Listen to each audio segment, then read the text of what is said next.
Yes, kaakati nno tutandikidde ku magye agagenda mu maaso n'okudeployingibwa ag'eggwanga erya Democratic Republic of Congo gadeployingibwa mu DRC. Jjukira nti nno we tujjidde ku mpewo nga lipooti emaze offuluma ng'eraga nti waliwo amagye agagambibwa okuba nga gagenda kuba nga gawera emitwalo ebiri agagenda okuba nga gadeployingibwa mu ggwanga erya Democratic Republic of Congo. Ng'omulimu gwago ki? Wuliriza.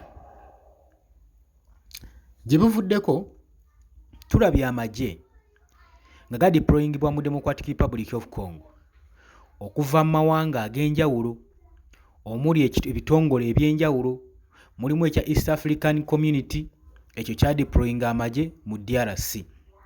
Newabeerawo ekya SADC ekiggwayo nti South African Development Community, amawanga ag'eggattiro omwo muli Tanzania, omwo mulimu South Africa, mulimu Mozambique, Botswana, amawanga mangi ag'egattira mu kibiina ekyo okusobola okulaba nga gadeployinga troops mu Democratic Republic of Congo. Twalaba nga ne Colombia egenda maaso n'okudeployinga ba mercenaries be tuyita ba white mercenaries bagende maaso n'okubeera nga bayambako gavumenti ya DRC okusengula abayeekera ba M23 mu Eastern Regions. Era bano tebaabandaaza, bagenda maaso n'okuba nga badeployinga amagye gaabwe ne bagenda maaso n'okuba nga bawa skills ne tactics amagye g'eggwanga erya DRC. Nakugamba waaki DRC yesigama nnyo ku magye g'amawanga amalala oba ku bitongole. Lwaki? DRC badde maze ebbanga nga tegenda nnyo mu ntalo, temanyiiko ntalo ziri outside foreign wars, wabula ebadde yina ne kibayita internal conflicts, era zino zibadde tegiziganya kubanga batendeka abajaasi nga DRC okubeera n'amagye agaayo nti gano amagye galwanira ggwanga oba ge gano amagye g'eggwanga badde tebagayina. N'amatono ge badde bayina gabadde manafu nnyo nga tegasobola, nga gali unexperienced, nga tegali fit kutuukagana n'abuyeekera bugenda mu maaso nabbakolako bulumbaganyi. Oli ku UG Updates TV kosinza obba ng'otuwuliriza, gwagala otwengako kirira wansi waliwo ekigambo subscribe kikooneko obeere ng'otwegattako. Mmwe abajja mu comment section mbebaza nnyo, mwebala omulimu gwe mugenda mu maaso n'okukola ogw'ettendo okuba nga muteekayo endowooza zammwe ne muzirambika bannayuganda. Nammwe abalayikinga ne musharinga mbatumiddeko nnyo. Abali ku kyondo kya Buwarabu mbatumiddeko, nammwe abali mu America, mu Europe mwenna mbatumiddeko nnyo, mwebale kwekumira ku UG Updates TV. Akati amawulire agakafuluma, DRC epulaninga kudeployinga amagye amalala nga gano amagye agawera emitwalo ebiri geyagala okudeployinga eyagala gateeka ku mineral sites gagende mu maaso n'okugaadinga ebirombe bye basimamu eby'obugagga mu DRC. Akageri kye kiri nti nno abayeekera ba M23 nabo bagenda mu maaso n'okubeera nga occupyinga nga batagetinga birombe bino eby'obugagga. Kati Felix Tshisekedi agamba waliwo enteekateeka, waliwo pulaani ez'okuyiwa amagye agabalirwamu emitwalo ebiri mu birombe byonna gagaadinge gakuume ebirombe. Buli kirombe ky'omanyi nti no America yakisongamu olugalo, Felix Tshisekedi agala kiyiwako magye. Kigambibwa nti miliyoni za dola nga 10 ze zisuubibwa okuyiyibwa mu pulaani eno okubanga amagye gayiibwa ku sites zino, ng'ogayo miliyoni dollars nga 10 ze zisuubirwa. Kakati no pulaani eno ya DRC ey'okuteeka ba mineral guards, kigambibwa nti pulaani tagiriimu yekka. Ayinza okuyambibwako omusajja Omumerika saako ne UAE, United Arab Emirates, bayinza obbayambako okubasapootinga mu nsonga eno kubanga bano bakiinamu nnyo omukono. Jjukira bo n'Omumerika bakasayininga accords, peace accords, mineral ez'obugagga, ddiiru y'ebyobugagga. Omumerika atandika okusomba ebyobugagga nga biva mu Democratic Republic of Congo ng'abitwala mu nsi ye. Ate si kyokka, saako n'okukola amakolero n'amakampuni agage n'okuyiwamu ba investors batandika okubeera nga bainvestinga mu Democratic Republic of Congo. Kati ate ku side endala ey'omuwarabu engeri ekiri nti nno peaceful talks zonna summit zibadde zimediatingibwa oba zikwasaganyizibwa mu Qatar. Kati balinamu omukono gw'amaanyi nabo okubanga bafuna ku by'obugagga bino kuba nabo bakoze omulimu ogw'amaanyi ogw'obutagambika. Jjukira bye basembyeyo n'okukola summit esembyeyo mu Switzerland newankubadde yabadde erina kubeera waka mu Qatar. Naye olw'olutalo olugenda mu maaso ku kyombo kya Buwarabu basalawo enteekateeka zino ne zikyusibwa lutuula luno ne lubeera nga lutujjira mu Switzerland. Era ebibala ebyavaamu mwabiraba era byawa DRC essuubi ne bannansi baalyo nti oba oliawo eddembe lyandijjizibwa mu Democratic Republic of Congo. Nagambye oli ku UG Update TV. Kakati tusuubira bano ababiri ng'engeri gye balinamu omugabo ne interest bandiyambako ku kisekeedi okubanga badeployinga amagye gano agawera emitwalo 2 oba okugateekawo n'okugateekawo obuteesi tebwe kiri so costly okugateekawo obuteesi kitegeeza bandyewola kubanga tetusuubira kubanga DRC eyina amagye agali fit agawera emitwalo 2 okubanga emitwalo 2 okubanga gagenda mu maaso n'okubanga gagadinga ebirombe bino. Kitegeeza tubasuubira okwewolayo mu East African Community mu South African Development Community bajja bayiirayoko ku troops naye nga zijja bba mu ngeri ya contract eyinza okubeera mu ngeri ya contract oba okitegeera. Era tolabanga bagambye aba UPDF badeployingibwa naye UPDF eyinza obutenyigiramu naye engeri gyekiri nti nno okukuuma birombe bayinza okubanyigamu kubanga bano jjukira UPDF n'abayekera ba M23 bano bassa kimu tebayinza kwerwanagana newankubadde bayinza obbayiwamu ssente. Engeri gyekiri nti kukuuma bukuumi birombe bandiweebwa omwaganya ne bagenda bakole kasente ako kubanga all in all kyakola ssente kyokka ye Sekidi kyaliko butaswazibwa na ndagaano ya musajja gye yakola. Tayagala agende mu maaso na ndagaano ya musajja batandike operations arrangement zonna ez'okusumula ebyobugagga ba investors ab'eggwanga erya America bagende bafiire mu kagugu bano ak'olutalo olugenda mu maaso mu Democratic Republic of Congo. Ekyo kyagezaako ndowooza musajja mukulu ono kola ki okwewala. Oli ku UG Update TV nyongera okujjukiza gwatanatweyungako. Kakati nno Democratic Republic of Congo emaze okubanga epreparinga okustrengtheninga no controllinga ebirombe byonna all mineral sectors nga bagenda maaso n'okucreatinga dedicated security forces okuva mu bitongole ebyenjawulo. Era kigambibwa bajja kubaakingibwako bajja kuyambibwa nkugambye eggwanga erya United States saako ne United Arab Emirates okusinziira ku lipooti efulumye kiraga nti bano bandimuyambako. Kakati natusoze tusimbyewo akati awo ngulowooza Paul Kagame walaba bino awulira atya? Yoweri Kaguta Museveni tumuhabulwa wawulira bino bimusuza bitya? Jjukira naggamba waaki ensonga zino zonna olaba mu America zaleeta ye ayina gwakonaakona Yoweri Kaguta Museveni tumuwabulwa kubanga bakimanyi bulungi nnyo bano ababiri Paul Kagame ne mwami Yoweri Kaguta Museveni badde basseeki kimu. Era operation zonna Kagame zabadde agenda maaso n'okkola Museveni abadde azinamu omukono.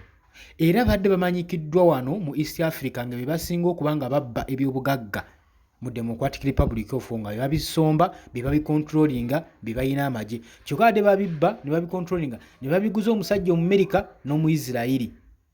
Kati nga weekanganga eggwanga lya DRC terina we lifunira kiri awo ate nga n'entalo zigenda mu maaso tezisobola kuvaayo ziganye befuula nti bagenze protectinga balwanyisa bayekera ba ADF naye nga bagenze kubba bya bugagga mu Democratic Republic of Congo. Kati bakimanyi bulungi nnyo abasajja bano kyoba olaba buli kye bakola kabanga kabonero akasoomooza bombiriri bano Paul Kagame ne Felix Tshisekedi. Kati Omumerika Paul Kagame akimanyi bulungi nnyo Omumerika singa asiisiira mu Eastern DRC awo bambi bitundu ebirala ebirimu ebyobugagga bajja kuba basiraanye. yensonga lwaki agamba tayinza bba wamwaganya kujjayo security measures ze kuba akimanyi kyekitegeeza nti waaviirayo waati wajjirayo enta abasajja bagenda kwokipayinga bajja controlling ate kijjamu beera kizibu okujjamu okwokipayinga ebitundu byonna areas ezo zabadde okipayinze. Okitegedde kakati embeera weetu weeriggwe mukwano gwange ali eyampuliriza tukyagenda mu maaso. Kakati nno General Inspectorate of Mines IGM General Inspectorate of Mines agamba nti mu bwetaavu wajja kwetaagisa investment ey'obukadde nga 10 obwa $, saako n'okudeployinga okusinziira nga ku 3,000 okuluutinga amagye oba abantu 3,000 okuyingira amagye okusinziira mwezi nga gwa Desemba. Era nga bagamba programu eno esuubirwamu okuexpandinga paka ku 2,000 okufuna ba mining guards nationwide nga mu mwaka gwa 2028. Era embalirira ndowooza ogiwulidde miliyoni nga 10 eza $, zigenda oteekebwa mu investment eno bakuume ebirombe. Kati gooza abasajja bagenda kukolamu ssente mmeka? Bagenda kujjamu ssente mmeka? Ku luno bagamba ekigendererwa si kya kugoba bayeekera ba M23, si kya kugugubana na ba ADF. Guno omulundi gwokka bageetaaga kugaidinga. Kati kabanga kalonda akakulaga nti nno bagamba Kagame takyabatiisa, abayeekera ba M23 tebakyabatiisa, babafunzizza. Simanyi oba eddembe lyateekeddwawo mu agreement eyakoleddwa mu Switzerland nti buli muntu yeekomitinze ku memorandum of understanding ze baakola. Jjukira beewe ennaku 10 zaali 10. Yes, zaali ng'ennaku 10 okubanga buli muntu alirizinga ba prisoners of war ku side y'abayeekera ba M23 ne ku side y'eggwanga erya Democratic Republic of Congo government. Era jujjuuzi twalabye ng'omulondo omupya omukulembeze mu United Nations Security Council omwami amanyikiddwa nga James Swan eyalondeddwa okubanga ye chairman yakulira yakutte ekigere, yakutte obudde n'awuuba ekigere mu Goma mu kibuga ekyabayeekera ba M23 ng'ensonga emututteyo ku monitoringa na kulaba nti bano bateeka bye twayogerako bye twasayininga mu nkola babiteeka mu nkola, ebyava Switzerland bali mu biteekesa mu nkola. So kwe gwabadde omulimu gwe okulaba process weetambula era n'okulaba nti bataddewo measures nti abasibe abateebwa banaatambula bulungi nga tewali kintu kyonna kibakosezza, banaabwebwa security emala, transportation eri ku muzuuli.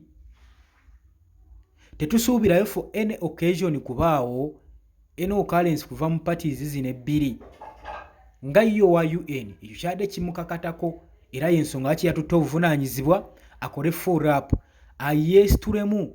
Era enkoko yagikutte mumwa n'agamba nti eyeesitukidde tanywa matabangufu, njagala ngende wali ku siini ndabe bano bwe bateeka ebintu bino mu nkola. Era baataddewo n'obukwakkulizo nti buli kintu kyonna any transportation means oba ery'oku mazzi ey'omu bbanga abayeekera bano bagiriliizinge esobole okubeera nga batransportinga abasibe bano batambule mirembe. Era baataddewo kye bayita ceasefire okubanga entalo zirina okukomekkerezebwa mu kaseera ako, kino kisooke kiteekebwe mu nkola n'oluvannyuma bajja kulaba ebyabwe. Kakati kikulaga ki? Tikikulaga mu kalembeekereza kano Felix Sekidi ayagala kukozesa omukisa guno adeployinga amagye mu birombe. Jjukira wano waliwo memorandum of understanding nti okutransportinga abasibe security y'amaanyi, otwala olusizi fire bweri kitegeeza ajja kuba asobola okudeployinga amagye gwe mu nfu z'anaabayagala ng'omuyeekera wa M23 tamweraliikirira kubanga amutuusaako bulabe oba nga amukolako bulumbaganyi. Kati ekyo nakyo aba abaze kuba kubala ababaze nti kankozesa omukisa kati kyoba omanya parties ebbiri zombi wano mu ceasefire zombi ziri mu kubala waliwo ebikukusibwa buli muntu byatasobola kugamba munne nga buli muntu yeeralikira munaga tuyinza okudda ngo omuyaya ali ku kino naye bonna kati bali awo basattira bakoonagana beetomera ebikolebwa mu nkukutu oli ku Yugi Update Civic osinzidde oba ng'otuwuliriza nkutegeeza gwagala otweyungako kirira wansi waliwo kiga musubscribe kikoneko obeere nga otweyungako bulambalamba ngenda maaso n'okuba nga mbategeeza bajja mu comment section muteekeyo endowooza zammwe mutangaazi bannansi ku ngeri ebintu gye bitambulamu ate naawe oyagala okulanga bizinesi yo nagambye dda osobola okujja mu comment section n'oteekayo ekirango kyo kijja labibwa wabula ate gwagala okulangira mu nnanga eyali special ng'ojja teekayo namba ya simu tuyite ku WhatsApp ebisigadde tujja kukwatagana tukyagenda mu maaso Felix Sekidi agamba ng'ayita mu General Inspectorate of Mine IGM nti bajja suubira okwetaaga miliyoni nga just 10 kyokka ekya dola okuwasaganya ensonga zino okudeployingayo abaana abo 3,000 bayingiza amagye obutasukkawo mu Desemba ekyo tujja kuba tukimaliriza ekye3,000 kati ate we tubalabala mu puroguramu eno tukisuubira nti ejja ku expandinga paka 2,000 egy'aba guard security guards bana bagenda okukuuma ebirombe obutasukka mu mwaka nga 2028 tujja kuba ensonga eno tumaze okuba nga tugikuba oluku mu mutwe amaze submittinga okusinziira ku kibadde mu report asubmittings eri mukamaawe okusinziira ku IGM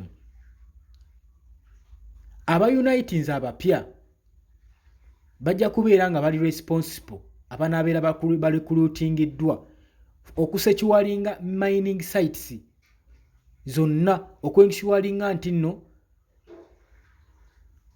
wabeerawo traceable transport of minerals saako n'okurepressinga security forces ezoperatinga mu birombe mu zones zonna baagala babeere nga bateekawo entambula nga basobola ojja akisesinga ng'eri traceable nga nnungi ba security guards mu ntambula gye banaatambuzibwamu okgenda ku birombe operation eno nayo kennyininyini yeetaagamu ssente ogikola okutwambuza bano ba guards operation eno yeetaagamu ssente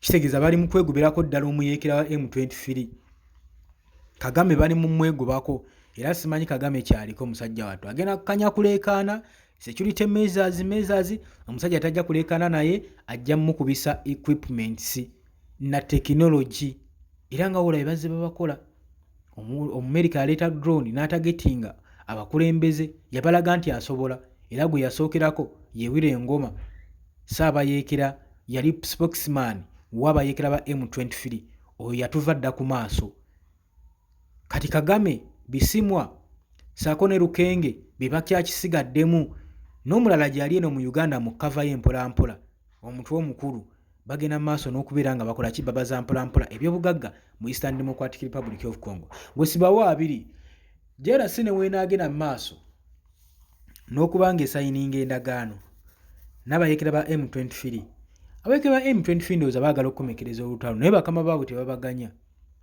abateekamu ssente tebabaganya ekyo kyosaanidde okuba nga omanya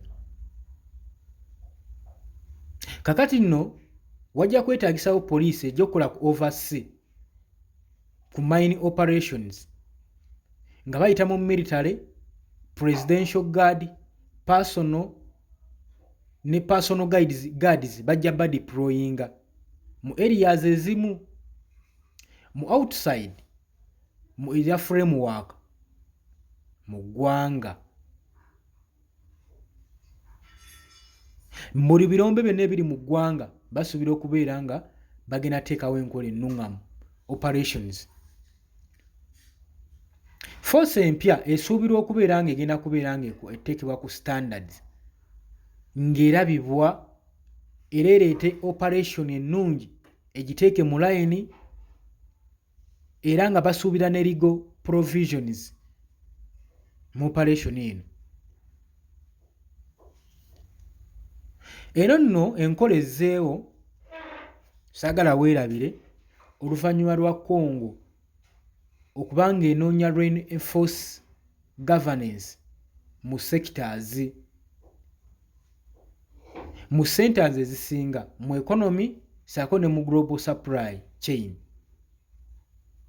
Era eno eggwanga erya DRC saagala okyerabire limanyikiddwa nga the largest producer abasinga producing eggwanga erisinga producinga cobalt era the second largest source ya copper mu nsi yonna. Era bino minerals zino ebbiri zimanyikiddwa okubanga za mugaso nnyo okukola energy transitions, ebintu byonna eby'amasannyalaze, cobalt ne copper bimanyikiddwa bulungi nnyo. Kakati ndowooza olaba obwetaavu obuli awo nti eggwanga liproviding ensi yonna, kati so banaalemerwawo okuteekamu obukadde obwo bukadde 1,000 obwa $, bujja kubeera busente butono nnyo ku ssente ze basuubira okukola okusinziira ne ku mission n'engeri gye baagala okugaziyaamu ensonga eno. Munaatusonyiwa eddoboozi leero si ddungi bulungi olwa systems. We tubalaaja ne tubagamba naye tukolewo ka fundraisation tusindike wano ku buyambiyambi tusobole okuba nga tufuna system empya mutunula kyamuli. Kati naffe tetulina kyabbakolera, buli mbeera gisaanidde tujja baweererezaamu paka emunaatuuka ekisaana ne mwekuba ku mutima ne mwekuba mu kifuba ne mugamba naye owaaye ensonga zino zitukwatako. Nabagamba emutaayige kutunuulira kizibu kya muntu mulala nga kizibu kyo, tetujja kwerwanako. Tukyagenda mu maaso nga bwe nkugambye nti lino eggwanga ly'eggwanga erisinga obunene producinga copper ne cobalt. So omugaso guli awo ogulaba. Sokka largest scale industries projects ezidominating export newankubadde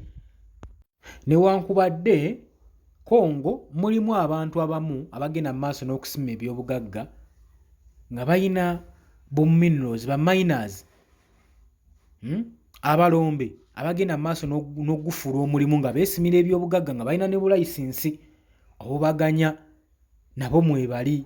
Kati kiyinza ozibuwazaamu security okubanga ensonga eno ejja kubeera traceable bulungi nnyo, kubanga mulimu n'abalina ebirombe byabwe nga basima ebyobugagga, awo ensonga wegenda okubijjira. Wabula DRC tugamba nti first deployment egenda okukolebwa esuubirwa mu mineral rich Katanga region mu southern east gye basuubira okuba gye bagenda okusookera okudeployinga amagye ba security guards bano mu Katanga regions. Kyokka ewali copper ne cobalt eno mu Katanga gy'asinga okuva. Bagamba nti production eya copper ne cobalt esinga ku concentratingibwa mu Katanga region, so gye bagenda osooka okuyiwa ba mineral guards. Saako bagamba eno tewavaayo cobalt yekka na copper, wabula olw'okuba nti no tunoonya high concentration reserves eziriyo, tulinamu zinc, lithium, gold, tin saako ne tantalum. Bino nga bigenda bayambako nnyo era babyetaaga, bya mugaso nnyo eri eggwanga. Era y'ensonga nga first deployment bagenda giyiwa mu Katanga mu southern east. IGM taspecializinze oba funding zinaava mu United States oba ne United Arab Emirates, ezinaavaayo zijja kuva mu public oba mu private sources. Ensonga tazinnyonnyodde era twetaaga okkimanya, zigenda kuva mu government ya United States fundraising zino funds zino eza miliyoni 10 eza $, oba zigenda va mu United Arab Emirates government oba mu private sources mu bantu sekinnoomu. Ekyo takinnyonnyodde era naye sikusuubira kujja mu comment section kimbuuza. era kigambibwa enteekateeka eno egobereddwamu okushifutinga n'okubuuminga ekonomi y'eggwanga erya DRC oddijja mu position emu balitwale mu position endala mu byenfuna kubanga Kongo ebadde bubi newankubadde ejjuddemu ebyobugagga ekonomi yaayo ebadde wansi nnyo era banaku nnyo abantu baayo. Mu December Kinshasa yasayininga strategic partnership ne Washington nga n'ekigendererwa kya kustrengtheninga kuggumiza cooperation mu minerals mu byobugagga ne mu infrastructures mu bongerako mu bizimbe babasitule okwo ne bagattako okwekomitinga okuimprovinga transparency okureducinga corruption saako n'okwadressinga insecurity mu sectors ezimu ye ensonga y'abasayiningisa endagaano ne mu Washington n'eggwanga lino erya America nga basuubira nti lijja bayambako kwebyo wammanga byenkuwadde okubanga ensonga y'ensecurity evaawo okubanga corruption obuli bw'enguzi buvaawo ebintu ebifaanaganako bwe bityo. Kakati newankubadde eno endagaano yali esayiningiddwa n'abantu basatu omwali Kagame, Tshisekedi ne Donald Trump.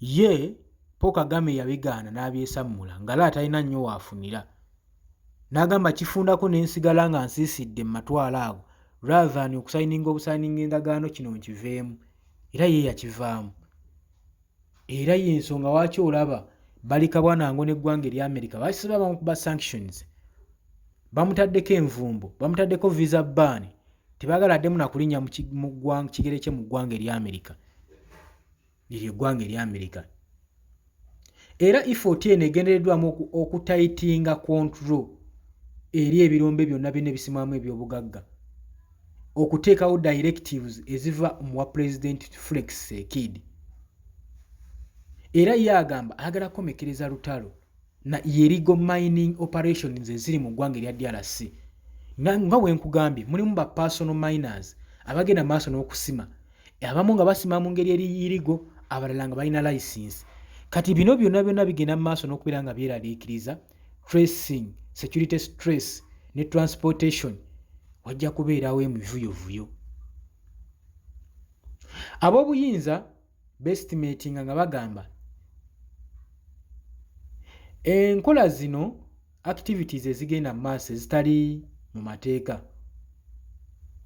zikostinze nnyo state billions of dollars n'okubuzaawo revenue era zicontributinze ne environmental damage kati baagala bajjewo illegal mining zino ezigenda mu maaso mu Democratic Republic of Congo era nga bagamba mu nkola eno empya gavumenti epulaninga okuprosecutinga abo bonna ba individual abaneenyigira mu illegal mining oconfiscatinga ne equipments zaabwe saako ne redistribute resources era operation eno egenda kuba bajjako omwaganya gwe babadde nabo okubateekako redistribution resources nga tebalina gye bazijja oba gye bazitunda singa kino enaaba ekikoze kitegeeza ejja kuba emaze okukola ki ejja kuba emaze obbafunza tukyagenda mu maaso kakati eno creation ey'okudidactinga mineral security forces erabiddwa nga reflection egendereddwamu oba move egendereddwamu okubanga nga egendereddwamu okubanga Kongo eyagala kukozesa advantage eno okusekiwalinga ebyobugagga byayo byonna amawanga amalala galeme kuddamu bitracinga na byakisesinga kyendaba naye n'enkola gwerindako ogenda laba nga ezadde entali endala mu DRC kuba bano abadde badipendinga ku birombe ebimu tebagenda kukkiriza mwagaanyi ogwo kuyitawo era entalo ojalaba nga zeeyongedde, ogenda laba obuyeekera nga bweyongedde mu Democratic Republic of Congo. Onombuulira obadde oli ku Yugi Updates TV kosinza obba nga otuwuliriza, leero tetugenda kusomako mu comment section olw'ensonga nti sisitemu yaffe si nnungi, Infumu n'atusonyiwa bekikosezza, naye nga mbaagaliza olunaku olulungi, musharinge, mulayikinge, musubscribinge.